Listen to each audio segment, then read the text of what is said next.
Hey y'all, welcome back to my channel. So I've been meaning to do this video for a pretty long time. It's gonna be my experience as a correctional officer or CO.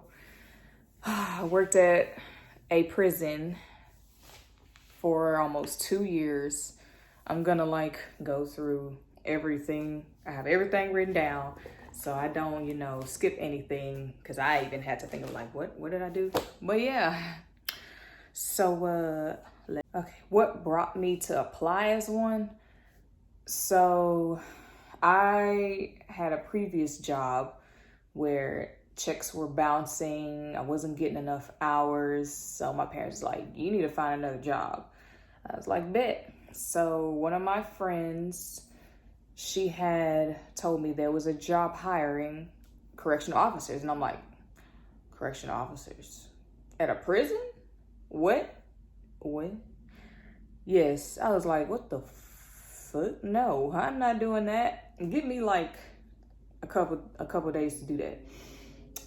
To think about that, because I was like, I don't know about that. So many prison shows that I've watched and stuff like that. I was like, no, I'm good. You see how tiny I am? I am skinny. Like, they gonna throw me anywhere. Like, okay, no. But once she told me it was a $5,000 bonus, I was like, oh, fuck yeah. Okay, let's go. So we went to a office in Huntsville and did this test or whatever to see if we can apply to be a correctional officer. The test took maybe 30, 45 minutes, maybe an hour. Like I said, this was back in 2 years ago. Yeah, when I did this, so I don't quite remember. But yeah, I know military was exempt or something like that. But I passed, of course. It was basic math, basic English, basic writing, whatever. So they approved me.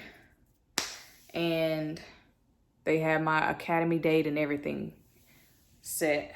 So I had to get ready. They had the kind of uniform we had to wear at academy and everything. So we about to get into the academy thing. So academy at a prison is basically military styled. Like, we had to be there at 5 a.m.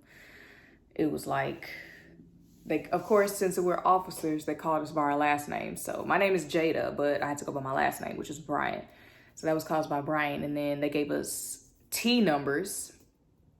I was T1, which means I had to do everything first. I was in line first, like everything. I was like, okay. Back in 2018, my academy was from June 11th to July 23rd. It was literally, academy ended the week of my 22nd birthday. I couldn't even celebrate my birthday because I was in academy still. And I was like, forget it. I'm just going to go out to eat and everything. And that's exactly what I did. That's all I could do. So the shifts, how the shifts worked, it was day shift and night shift. Day shift was 6 a.m. to 6 p.m. Night shift was 6 p.m. to 6 a.m. I was like, yeah, who's getting up that early? Not me. I'm doing night shift. I was a night owl anyway. I always stayed up and everything. So I was like, fuck it, I'm a night owl. I'll go do night shift. So they had 2 cards too.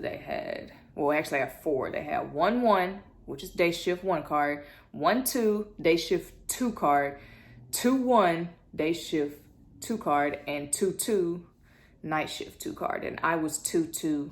And then they had GP, and then they had death row. I was 2-2 GP. So I was night shift, 2 card, general population.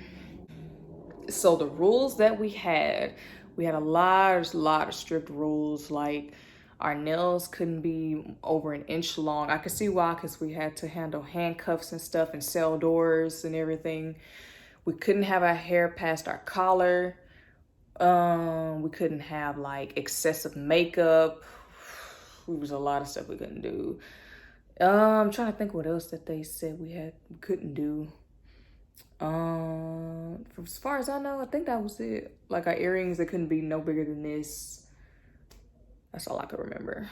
Oh yeah, it was other rules, don't be friendly with the inmates. Don't, sleep with the inmates. don't do what you're not supposed to do with an inmate because they're criminals, and you can serve time behind that.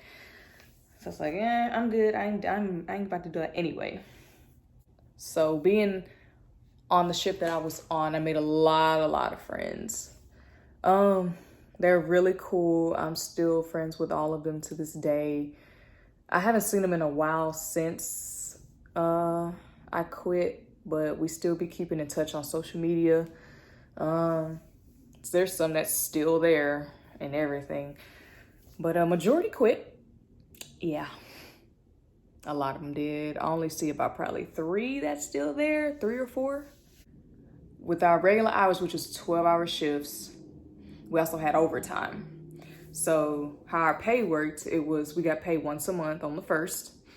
And then during that month, we also work overtime. Overtime is 12 hours too.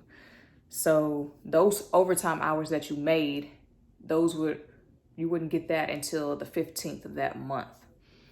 And it would range from like $300 to $2,000, depending on how much overtime you worked. Who about to work consistent 12-hour shifts? No, I wasn't, not me. At first I was cool with it, but then after a while it gets very tiring, especially because I live an hour and a half away from the prison.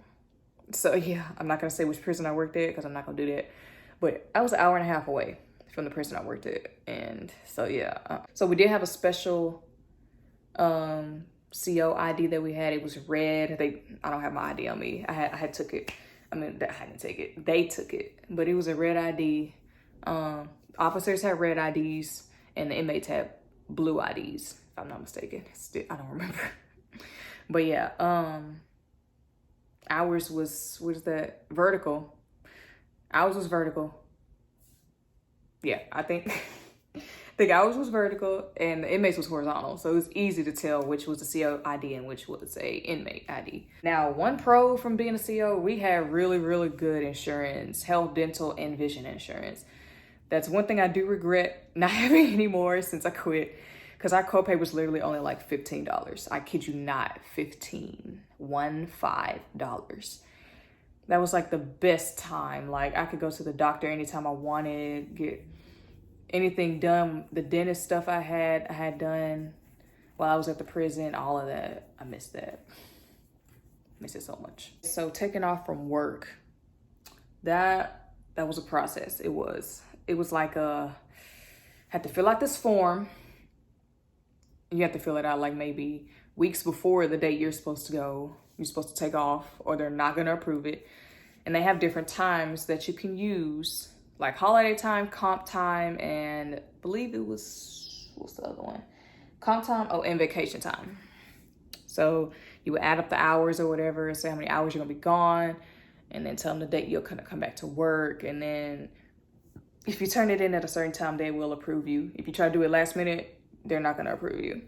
Positions that I've worked while there, I've been a rover. A rover is an officer that walks the cell blocks and everything on the cell block that they're assigned to. They let the inmates in and out their cell. They pass out mail. Well, on night shift. On night shift, we passed out mail. We passed out lay-ins. Lay-ins was like their hall pass to get around the prison.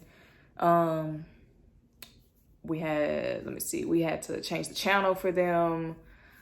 It was something else. We had to do cell searches, search this like 3 cells out of that cell block. The other position was a picket. Picket was the person that stands in this glass that they can see all of the cell blocks and can see the officer that you're working with. So you can see all 3 blocks, and you're in control of opening the cell doors and the front door to the cell block. So nothing was manually open, it was electronically opened. The position I worked was a desk boss. They're basically in charge of the whole building of the cell blocks that the inmates lived on. Each cell block held 144 inmates. So there would be almost 500 inmates on each building.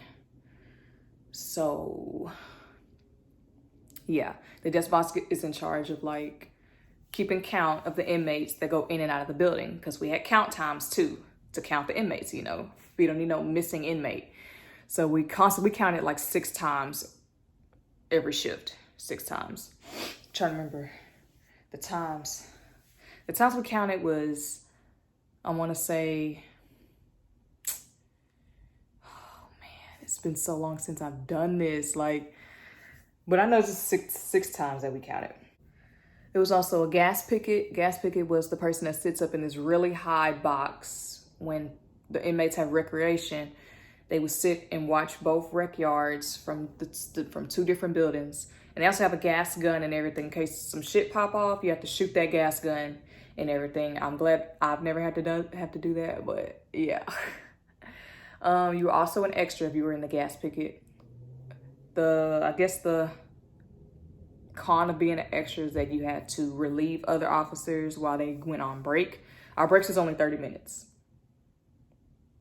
30 minutes out of a 12-hour shift. I was like, you gotta be fucking kidding me. Only a 30-minute break. So your time started like the time you stepped foot off that building. Your break started. But another con being an extra is you had to deal with chow. Chow is when all the inmates come and sit in this little cafeteria style room and eat their breakfast, because we only served breakfast and their breakfast was at like 3 in the morning. Another position I worked with Central Control. Central Control was in charge of literally all the keys on the prison, in control of announcing count time, doing ICSs, which is like emergency calls or whatever, like if an inmate is down, if an officer is down, stuff. It was very stressful being in there, but I was in that position for a couple months. Man, like that was probably the hardest position I had to work there. So I would say around, I want to say June 2019, I started to drift away from the job. I was like, oh man, I don't know if I could keep doing this. This is so tiring. The people that they promoted for sergeants and lieutenants of like taking advantage of their position, and I'm not feeling it. And then everyone knows how, well, not everybody, but being in a prison is very depressing. Like some of these people won't ever see the real world ever again. So they're like, there's some that's in there that's driving themselves nuts. There's depressed ones. There's people that try to commit suicide. It was really fucking crazy. So that energy was like feeding onto me. Like I was getting depressed working there. Like my whole mood would change as soon as I parked in the parking lot to get out of my car to go in there. I was like, oh my God, I don't know if I could do this anymore. So I guess I started like looking for other jobs. That's when I really stopped giving a fuck. I started looking for other jobs, and then that's when I got hired at Twin Peaks. Go check out my Twin Peaks video, by the way. So once I started getting into Twin Peaks and everything, I was like, fuck this job, okay? I stopped going to overtime. I was like, fuck that, fuck y'all. Like, I got written up multiple times for not showing up to overtime, for showing up late because I was at Twin Peaks. It was very, very crazy. So I quit in March of this year, like before St. Patrick's Day. And honestly, I don't regret it. I don't. Like, less and less people was coming to work. Everybody was quitting. And there was more work on people that was coming in. Our 12-hour shifts would turn into 16, 18-hour shifts. I was like, okay, no, I'm not doing this. And they expected us to come back to work that same day. No, ma'am, no, sir, not doing it. And then, like, I had to turn in my ID once I come to the conclusion that I was gonna quit before they fired me. So I was like one right away from getting fired. So I was like, I'm cool, I quit. So I gave them my ID. I had to turn in all my uniforms. The pro about that was that I had time built up. So even when I quit, I still had checks coming in like for a good 5 months, even during the whole COVID thing. I was like, oh yeah, I'm good. But once them checks out, I was like, okay, time to find something else. But overall, it was an experience, I should say. It was something I probably would never do again. And if I do it again, it's on desperate measures. And I'm not going back full time. I'm probably going back part-time in visitation. Saturdays and Sundays only. And it was, yeah, I don't even know how else to explain it. I will put some other pictures up when I worked at the prison. I don't remember taking a lot, but I did have some pictures while I was working there. So yeah, so just to show y'all that I'm not lying about being a CEO. Obviously, you shouldn't have known I was lying because all the shit I just said. But I'm gonna just show y'all like little stuff that I still have that I forgot I had in my drawer. So this is the booklet that I had when I first started. It had like all of the position rules and everything in there. Literally a big ass packet. This was our pleadings handbook. I don't know if y'all can see it. The standard offense pleadings handbook. You can see I got my shift on there, 22GP, J. Bryan. They already knew it was my book.